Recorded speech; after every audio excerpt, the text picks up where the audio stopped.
please help me welcome filmmaker Kristi Jacobson back to the stage. And she'll be joined in conversation with journalist Lisa Armstrong. Please welcome Lisa.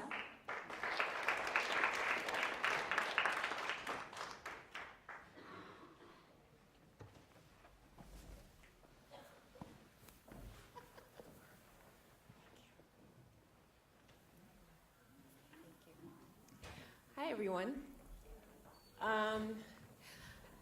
I am also a journalist working on juvenile incarceration and just wanted to say thank you. That was a really amazing screening, and thank you all for being here.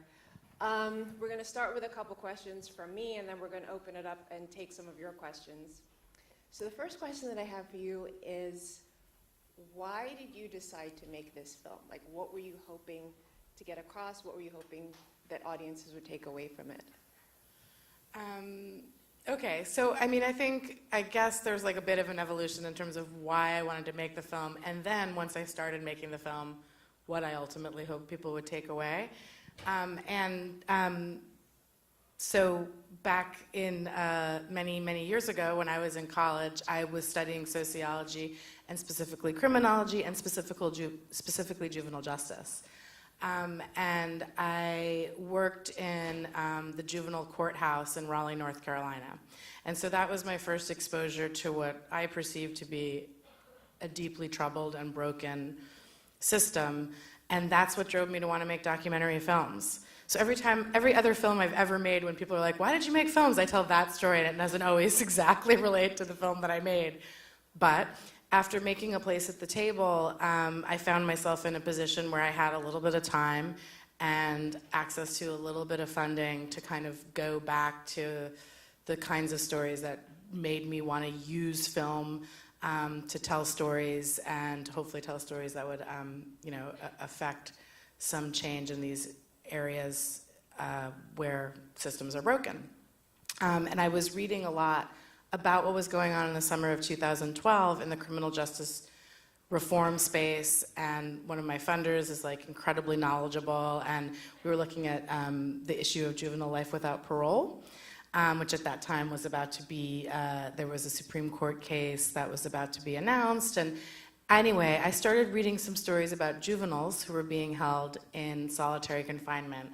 And as I'm sure anyone in this room would find that pretty shocking to learn that that happens on the regular here in the United States. And then through that, I started digging further, and I read this article in The New Yorker called Hellhole that was written by Dr. Atul Gawande that just conveyed in really chilling detail what happens to the human mind and the human being and the soul when deprived of human interaction. And in that article, it also listed the statistic of, at that time, it was 80 to 100,000, and it continues to be 100,000 approximately on any given day, are held in what is called by lay people solitary confinement, what is called by prison officials segregation or special housing or any number of other terms. And it was shocking to me that I didn't know that.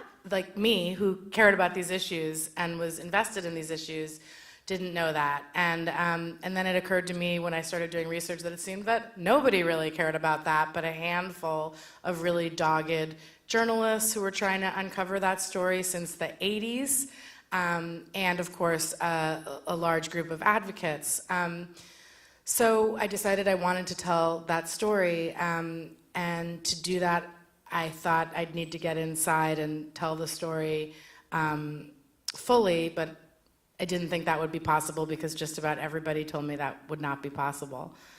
So to answer your second question, through a series of introductions and conversations, I wound up getting permission to visit Red Onion State Prison and then to film there for what was going to be 3 days.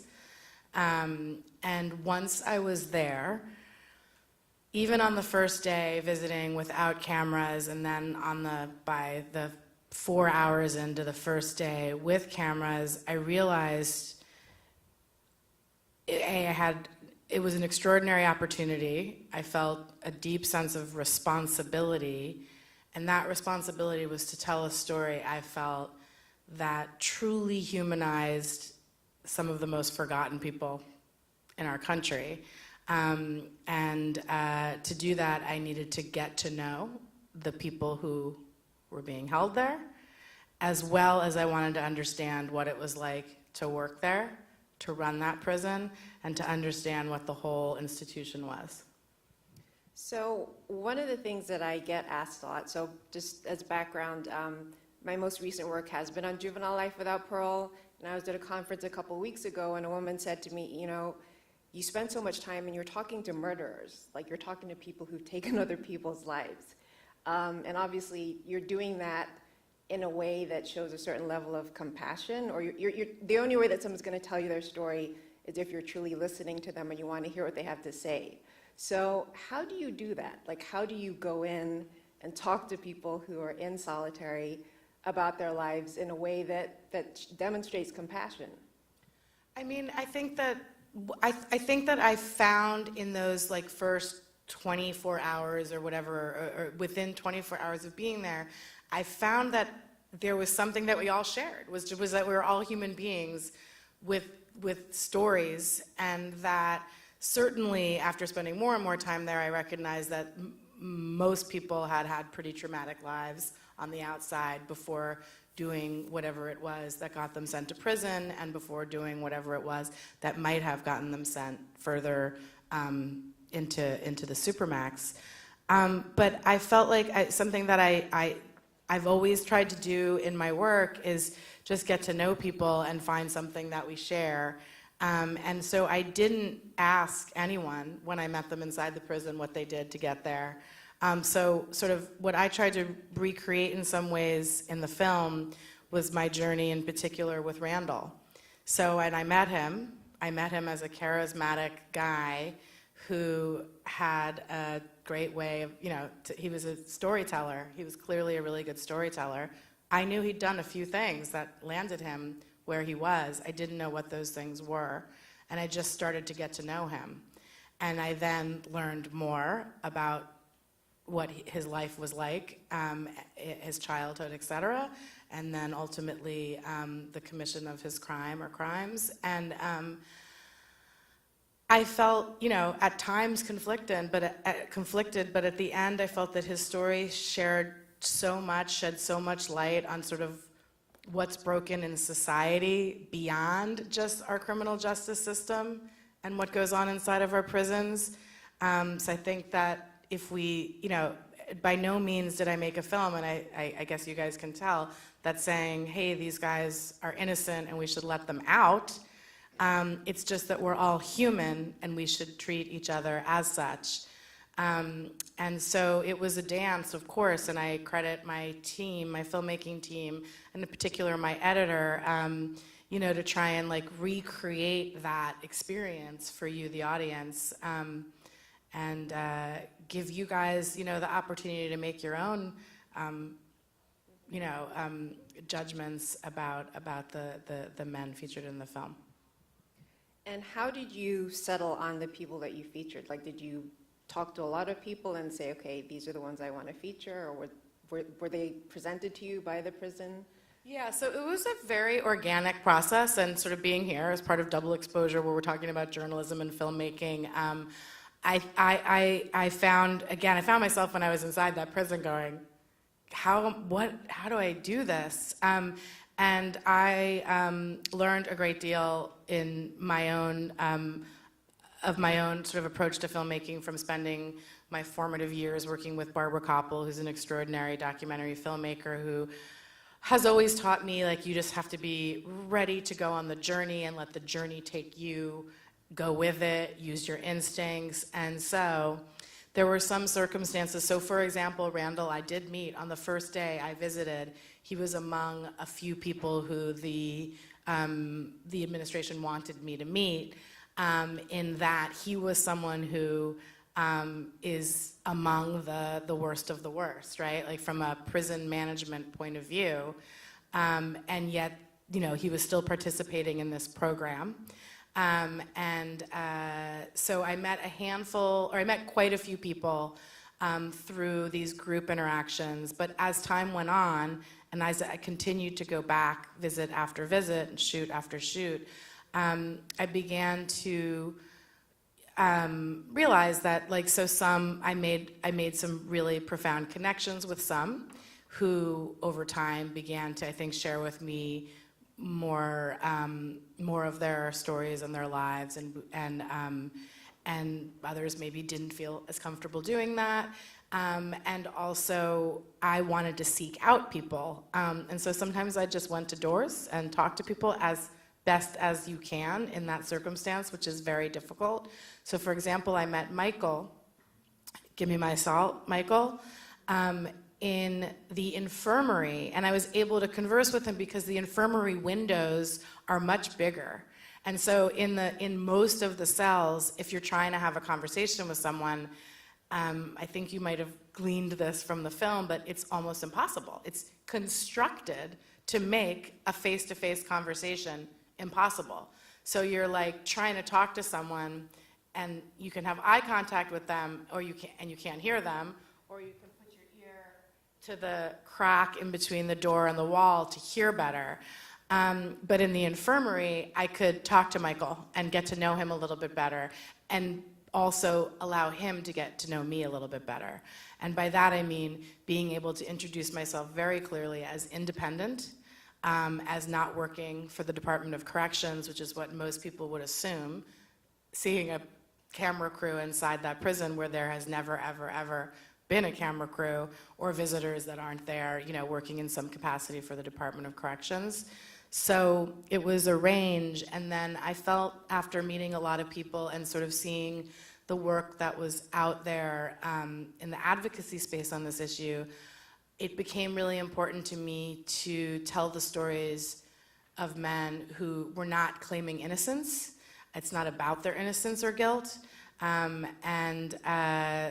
Because, for example, there was a hearing, which is, it's incredible. There was a hearing, 2 hearings in the Senate on the issue of solitary confinement, and the person who's there, who should not have been in solitary confinement, we would all agree, was exonerated. And I felt like this isn't about whether it's okay to keep American citizens in indefinite segregation because they're innocent, or if they're innocent, but whether we should be doing this at all.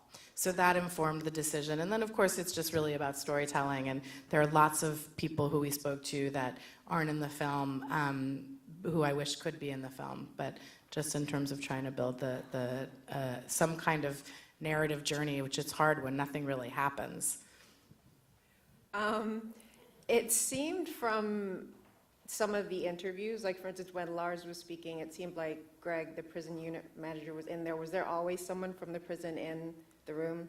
Okay, and so what kind of an impact, if any, do you think that had on people telling their stories? Yeah. So in terms of sort of the restrictions, the only restrictions that we had in terms of where we could go and what we could film had to do with security. So from a security point of view, having us all in a room with an inmate didn't seem like a wise decision, and I respected that decision. I felt, I've been asked that question before, and I felt it was valuable to have that person in the room, because I wanted to make sure that the men I was interviewing knew that these guys will see this film. This is going out into the world. And so I felt a responsibility in a way, that was sort of a helpful reminder.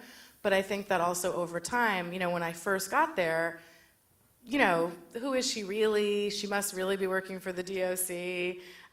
But after return visits, I think that the men that I wound up, spending more time with in interviews recognized, like, this is our one shot, and I feel that much of what they were saying to me, they would say on any given day in present company anyway.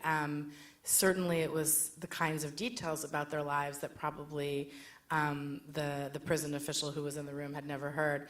I'm not sure how closely they were listening in any case. One of the things that I appreciated was that you didn't just focus solely on the inmates, that you also showed the lives of the people who work there, which I think is unique, because a lot of films focused solely on the people who are in prison.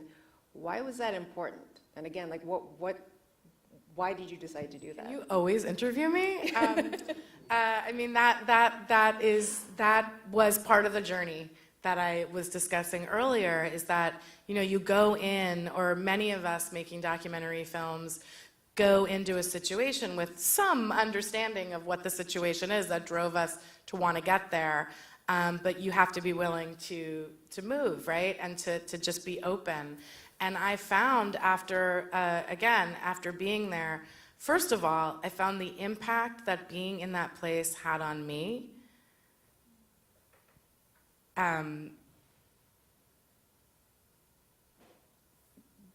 Hard to put words on, hard to put into words. And if that was the case, then what must the impact be on people who go there every day and work there? So there's that piece of it. And then I also just started to feel like, you know, in my research and in my, you know, my filmmaking process and trying to think about what is the story that I want to tell and need to tell, I felt that more and more, like, you know, there's like the one-dimensional portrayals in the mainstream media of, you know, these like violent criminals that need to be locked away forever and these sadistic guards. And both of those things, you know, don't necessarily exist in that way. It's not so black and white. And I felt like I wanted to try and understand some of what it must be like to work there. And that became really important to me, and that became, it was quite difficult to get to a place where the people who worked there were comfortable talking to me, like really talking to me. There was a lot of kind of talking, but I just felt like that was a piece of the puzzle that people needed to understand. Like, this is just messing us all up, and it needs to change. Right, so I have one last question before opening up. One of the things that I found in doing my own work is that because I am, for a lot of these people, they're one shot at telling their story, or in some cases they feel like I'm their one shot at maybe getting out of prison, which obviously I'm not. Right. There's a lot of stuff that comes up with people relying on me in a certain way. There's someone who just asked me to get his social security number because he needs something. Did that happen to you? Like, did you have these men kind of relying on you in a way that went beyond your being a documentary filmmaker? Or was there anything where, I mean, are they still in contact with you now? So I tried to, while we were making the film, maintain, so like to the degree that I could, a sort of boundary of like, when I'm there to film and tell their story. And my access to them was through the prison. You know, it's not like I could write them and say, I'm going to be there on Tuesday. Are you up for an interview? So my access was through the prison itself. But what I felt was this incredible, so like what I was giving them by my presence in those 1 hour or 45 minutes or 1 hour and a half interviews was so profound to them.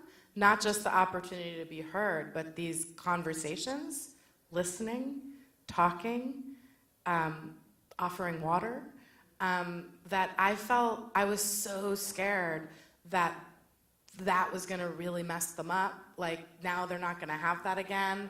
And so I tried to, I don't know. There was just like such a unclear, foggy world that I was living in.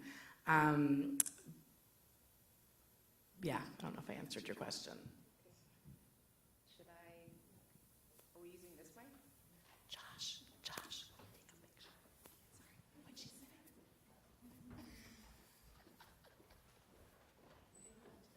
Oh, okay. Here's another one.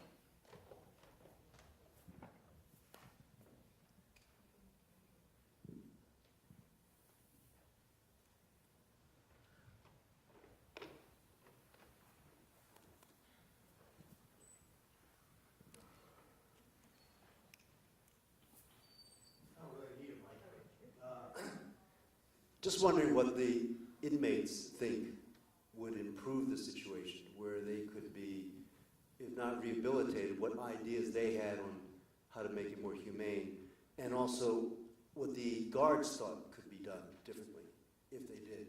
In other words, what could be done to make it more successful, in however you define success? Yeah, I mean, I think one of the things is that, and I think it's probably evident in seeing the film, is that that place was constructed to minimize, if not completely eliminate, interaction between guards and inmates, and thereby creating a very hostile us and them environment. And I think from and there is a necessary, aside from the like emotional and psychological breakdown that can happen if you're in that environment, the voicelessness and helplessness one feels in that environment. Like when we were filming, you know, I by no means have any understanding what it is like to be held in these conditions, and I don't know if anyone who is here has, but I would welcome you to let me know and hear from you. But you know, on one occasion when we were filming inside one of the guys' cell, we asked for the door to be closed, and so we were inside, and I tried to imagine what that would be like, which is impossible, obviously, but like if you can imagine what you can see from that window, it's very limited. So just, I think having like real interaction and the ability to really interact with one another and to be a part of something, to be able to participate in education, you know, in programs that are furthering education, that's huge. That means, I mean, by all counts, statistically and otherwise, providing opportunity to people who are locked inside our prisons. And Jim, who's here from the Prison Fellowship, can probably speak to this further, is really incredibly valuable. And from the guards' point of view, I think, you know, I can't really say because it varies. So some people feel like it might be safer if they're not in a big general population situation. But I think the day in and day out of being in that environment was something those guards wanted out of. You're absolutely right. Thank you, Josh. Thank you, Josh. One of the things I want to encourage you on is you did such a great job of demonstrating that these incarcerated men are people, and they're not just numbers. You know, they're not just folks behind a door. They're real people. They have fears. They have ambitions. They have hopes. They have regrets. And you did a wonderful job of demonstrating that. And I think one of the reasons why they opened up to you is, you know, inmates, incarcerated men and women have a way of sussing out very quickly, like that, whether you are real or not. And you treated them with simple, basic human dignity and respect in the way that you spoke with them, which is why they opened up to you. And I think that's great. I do want to say I was in St. Bride's Prison a week and a half ago in Chesapeake, Virginia, and I'm impressed that the state of Virginia is actually trying to do something.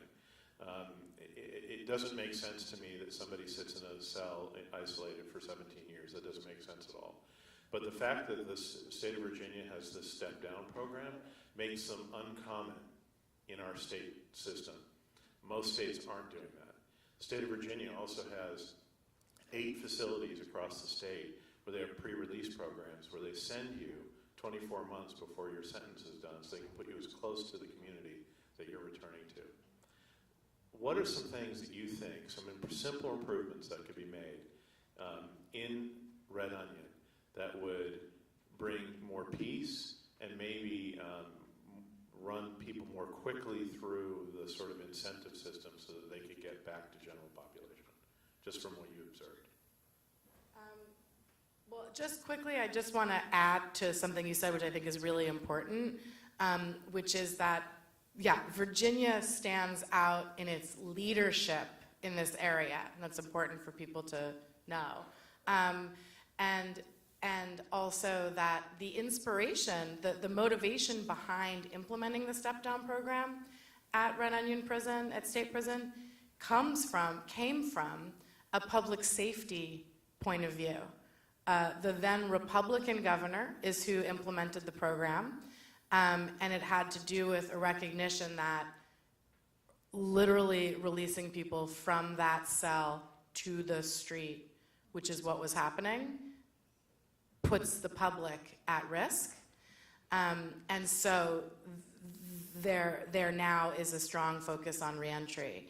And I think that that is slowly beginning to happen in various states. That we started doing this in the 80s, and it's been building and building. We built these supermaxes in the 90s. More and more people held in these conditions. So now, 20, 30 years later, these guys are getting out. And we have to deal with the consequences and look inward, I think. And to answer your question, I think that I don't have the answers about what should happen like today or tomorrow at Red Onion. I just have optimism and belief that we should and could and can and must radically change the way we look at corrections in this country. And that's my answer to the question.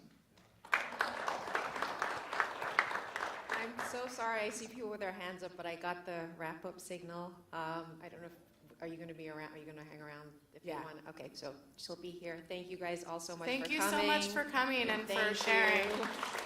Thank you. I'm never going to be interviewed by anyone but you.